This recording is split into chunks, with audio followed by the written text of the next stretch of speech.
Alright, hello everyone. So this will be a new bike review, or at least the new bike to me. And this is a used 2010 Kawasaki Z1000. Um, if you looked at my previous videos, you know that I used to ride a Triumph Sprint RS, and I actually just sold that bike last week. And this will be my brand new daily ride. I mainly use it for commuting, so this bike actually fits a lot better, or this bike actually works a lot better than the Triumph Sprint RS I had for commute. Simply because this bike is totally geared towards street use, and it may also be very fast on the highway, but I rarely go on highway, so and this thing got tons of torque down low, and also tons of torque in mid-range and during high revs. So this is the perfect street commuter, in my opinion, for your daily commute if you are in a lot of stop and go traffic. I know there are some other options like the 600 cc's or the Yamaha FZ07 and 09s, but the reason I got the Z1000 is because I actually found this bike for a really good deal. I couldn't resist passing it on, even though maybe the FZ07 and 09 or other bikes that's with less displacement might be a better fit. This bike at less than $4,000 and almost perfect. I just couldn't resist passing on this deal. So definitely, if you're looking for a commuter bike, consider this one. And I'll just do a quick walk around of the bike. Again, this is a 2010. So what the seller told me that this is this is the only year that they had a dual tone aluminum wheel on the bike, and I think from there on everything's black. So this is definitely something that looks, I think, quite nice integrated into the bike. And also, this is the first year that they had a major redesign for their Z1000 series since 2003. I believe this one is lighter. They retuned the what's it called? They retuned the fuel response or whatever it is. So basically, the throttle is pretty smooth. I read some reviews that said the throttle is kind of jerky, but it's actually not. If you adjust it correctly, it shouldn't cause any issue, and it's great for commute. As you can see on the left hand side, of course, your normal high beam, low beam, turn signal, and there's your horn right over here. And unfortunately, this bike does not have a flash to pass button, which would be nice. And over here, of course, your start stop switch, kill switch, your start button, and those mirrors and the handlebar are actually all aftermarket from the previous owner. And the handlebar is actually pretty crappy. It's made of aluminum, CNC machine aluminum, but the build quality is just not good. Like, everything's like not tightened correctly. I mean, even if you tighten it, it moves around. So that's quite a pain. It's also quite a pain to adjust the correct view, because it's at an angle, and this thing, when you rotate, it's really hard to adjust. But once you get it right, the mirror works just fine. And the handlebar, aftermarket, also very crappy handlebar. I think this is your like $20 handlebars that you can get from eBay. It features the adjustable adjustable length bar end and adjustable reach, but a lot of times this is pretty useless because I think the original one, the stock one, which I actually ordered and it's on the way, should work a lot better. And the adjustment is kind of interesting. It's just one big knob, and for other bikes I know there are like it's a two-piece, so you unlock this and then you rotate, but this one it's just a big knob that you rotate and it locks onto a piece over there, which is interesting. Also, this bike, when I bought it, it have a aftermarket windshield. I believe the original windshield is pretty low. I think it's right over there, which I also ordered, so it's on the way. I might do a updated or another video when the windshield comes, but this is made by Power Bronze, and I took a quick look, and this thing sells for about $80 on eBay, and the mirror is about $35 on eBay. The grip is like 25 or something like that. But the cool thing is the previous owner actually had a throttle mister. It's a cruise control, so basically if you twist the throttle and you lock it, it actually locks into place for highway commute, and if you just untwist it, it actually loosens. So this is a nice feature, and I took a look, and this add-on is about $100, I think $150 for this throttle control. And the bar end is pretty heavy. It's as good as the original bar end, and same as this one.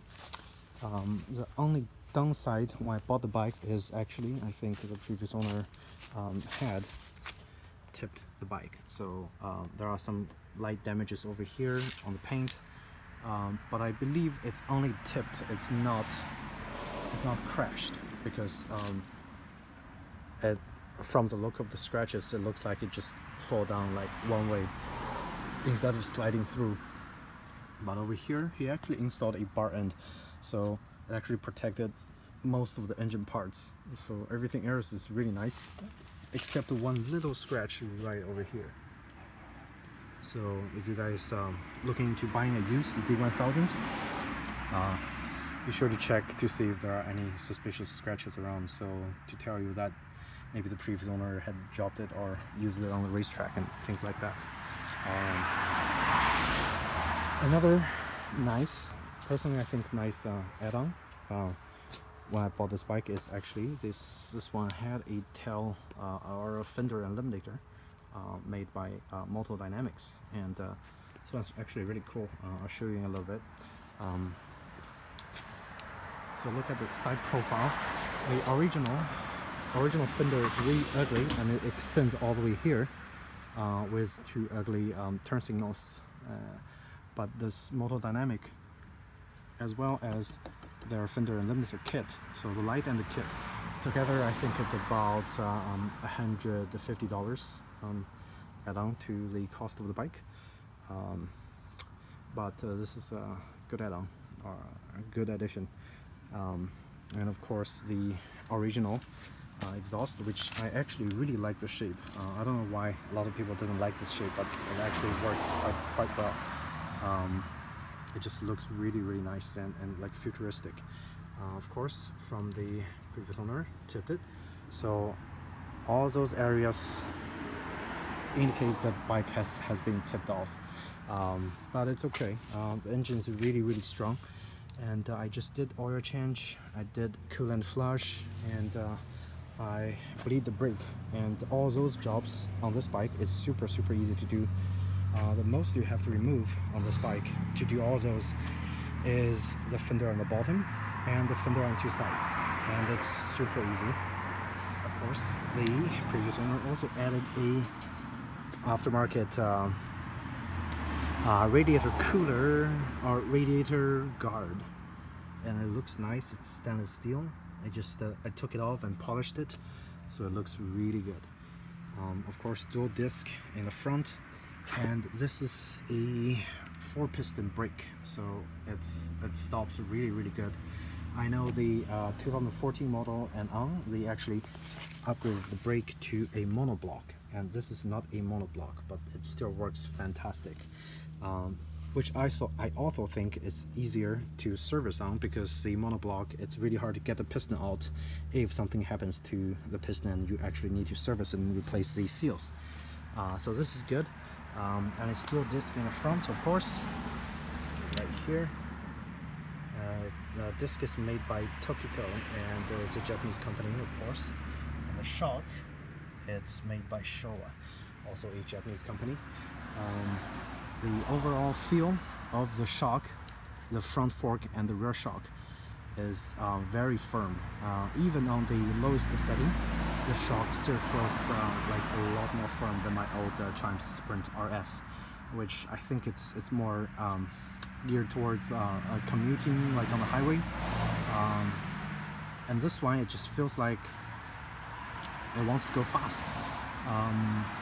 But at the same time, if you adjust, of course, another nice thing is that it actually features full preload, rebound, and compression adjustments for the front shock. So on the top is actually the the preload, or preload or rebound, something like that. This two button is, one is preload, one is rebound, and on the bottom is the compression adjustment. And for the rear shock, right here, the rear shock have a preload adjustment for the spring and a rebound adjustment, or is it rebound or compression? I'm not sure. Right over here, I think it's rebound. Yes, not compression. So still pretty adjustable. But again, the rear shock actually feels really firm. But it's not uncomfortable. It just feels firm. And take a look at this beautiful engine, which I think should be really easy to service when it comes to valve adjustment and things, because everything's pretty much almost exposed. I understand to actually remove the gas tank, basically you take off all the fenders and you take off like a couple pieces over there, and you just unscrew the two screws on the bottom, on the top, right next to the lock, and you can just lift the gas tank off. And of course, if you need to do valve adjustment, you have to remove the airbox, which is in there. Maybe in a few weeks when my airbox arrives, and I'll do a airbox and spark plug service video for the Z1000. And the engine, it is a beautiful engine, and it's super smooth. There are only a couple spots during ride, maybe around 5,000 to 6,000 RPM and like around 7,000 RPM. There are slight vibrations to the engine. It's annoying, but it's manageable. It's not to a point that it's unrideable. So it's really good. It's a really good engine. And besides that, engine is super smooth compared to the triple cylinder Triumph. This thing, I feel like I'm actually riding a car instead of like riding a bike. That's how smooth it is. Of course, your transmission is hidden over there, and I forgot what this is, but maybe that's the alternator, maybe, I don't know. We'll see. But I don't think I need to service any of those parts anytime soon.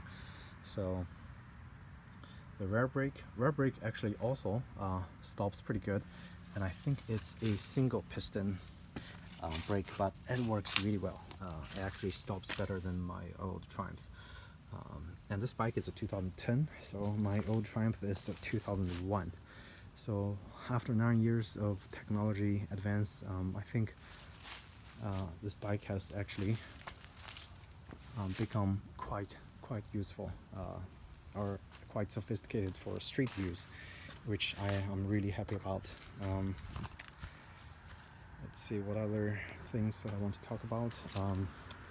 Downside with a naked street bike is that the storage space is like super. Let's see where the key is. The storage space is super small compared to my old bike. So I need to find my key. I forgot where I put my key. Oh, right here.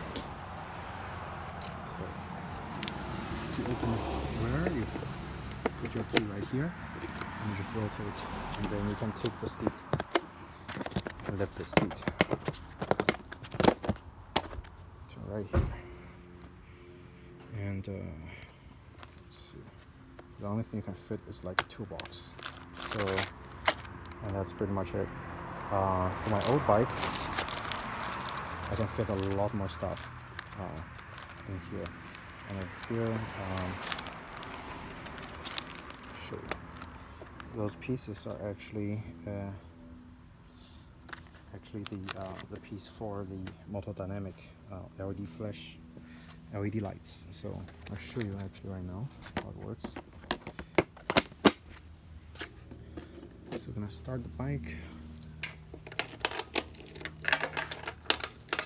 Oh, and another cool thing is actually this thing is adjustable, height adjustable. So you can have it flip over this way, flip this way. This is the middle, and then you can have it flip down there. So depending on your riding, how aggressive you are, it is adjustable, and it actually looks very nice.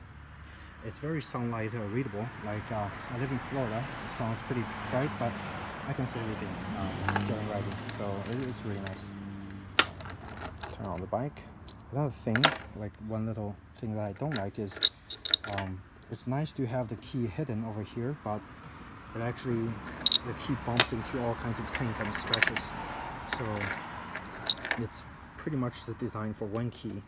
If you have multiple keys, it dangles around and makes quite a lot of noise, so which is not nice. Okay.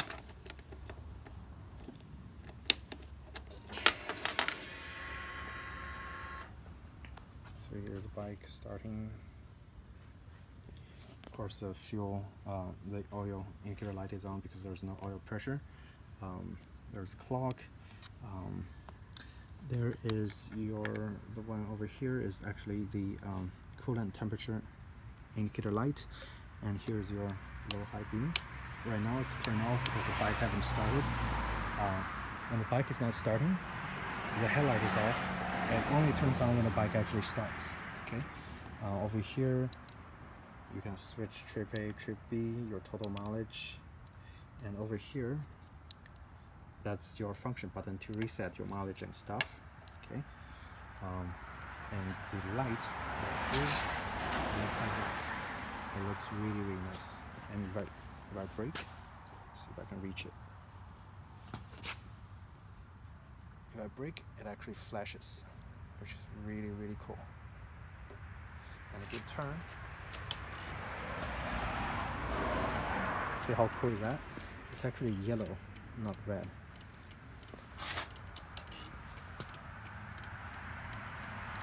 Pretty cool, huh? So this is really nice.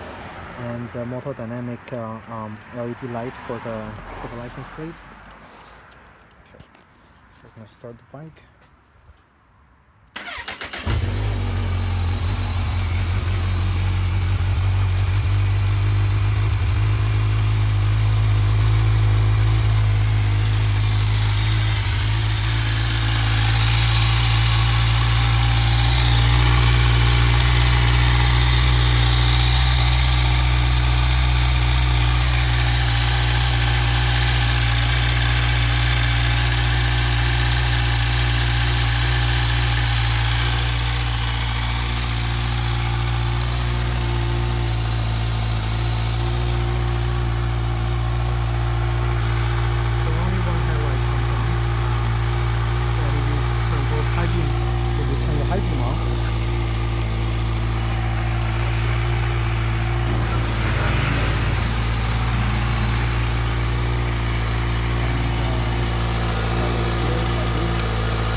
But it has a nice deep route to it, so it's really good.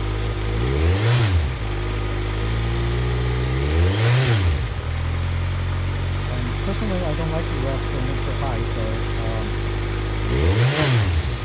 any RPM range in the 3,000 to 8,000, this bike is really smooth.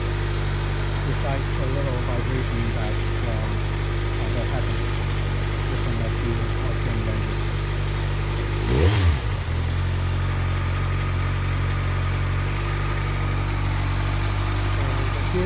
my old ram mount. It's mounted onto your lever. So you can get this piece and just mount the ram over here. The ram mount is really good. There's no way the phone will slip off in this mount. So even during highway riding or like really bumpy ridings. Gas tank right over here. That's a heat.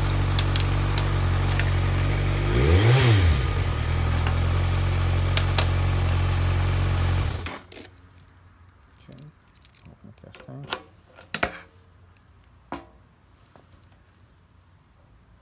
It's a metal gas tank.